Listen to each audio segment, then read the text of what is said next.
नमस्कार मित्रांनो, आजच्या लंच ब्रेकमध्ये आपण कालच्याच पुस्तकातला पुढचा पाठ घेणार आहोत.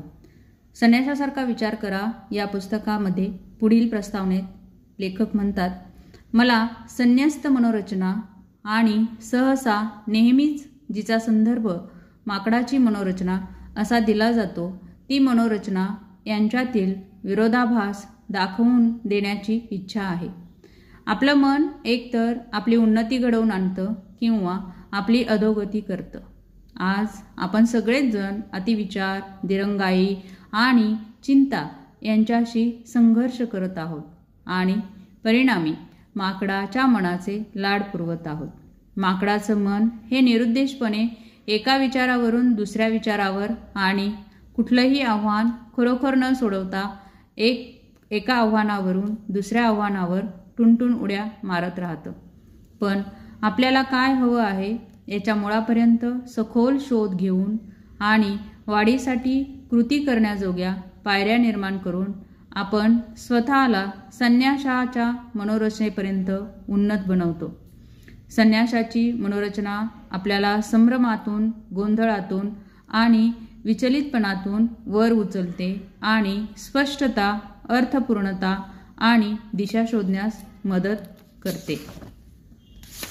माकडाचं मन आणि संन्यासाचं मन यामध्ये लेखकाने आपल्याला कंपॅरिझन दिलेलं आहे. माकडाच्या मनामध्ये विविध शाखांनी पूर्णपणे झाकलं गेलेलं असतं. माकडाचं मन हे विविध शाखांनी पूर्णपणे झाकलं गेलेलं असतं. संन्यासाचं मन समस्येच्या मुळावर लक्ष केंद्रित झालेलं असतं. माकडाचं मन प्रवासाच्या जागेवरच राहतं.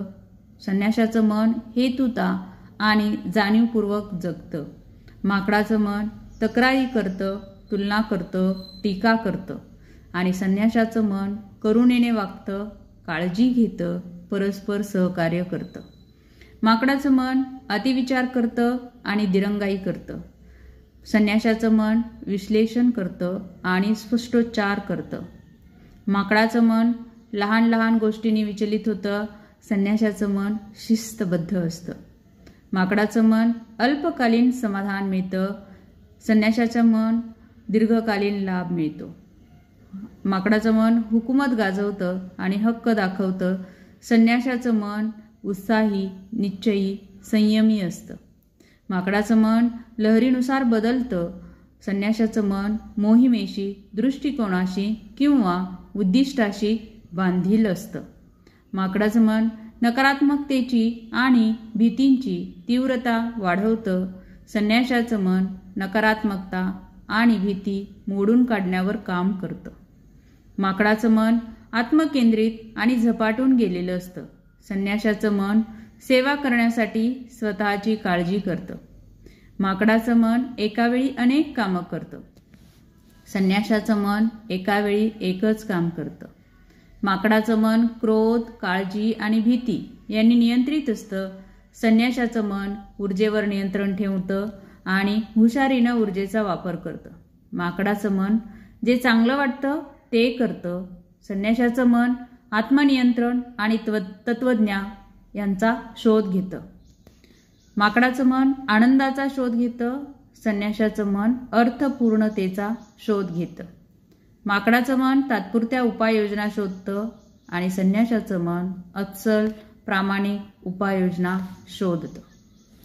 संन्यासासारखा विचार करणं ही गोष्ट आयुष्याकडे पाहण्याचा आणि आयुष्यापर्यंत पोहोचण्याचा आणखी एक मार्ग विचारार्थ पुढे ठेवते. बंडखोरी, अलिप्तता, पुनर्शोध, हेतू, लक्ष एकवटणं, शिस्त आणि सेवा यांचा हा मार्ग असतो. अहंभाव, असूया, लालसा, चिंता, क्रोध, कडवटपणा, ओझ यापासून आयुष्याला मुक्त करणे हे संन्यासाच्या विचारसरणीचं उद्दिष्ट असतं. माझ्या मते संन्यासाची मनोरचना स्वीकारणं फक्त अशक्यच नाही तर ते आवश्यकही आहे. आपल्याकडे दुसरा पर्याय नाही. आपण अविचलपणा, नीरवता, शांतता याचा शोध घेण्याची गरज असते. आजच्यापुरतं इतकंच. भेटूया पुन्हा उद्याच्या लंच ब्रेकमध्ये.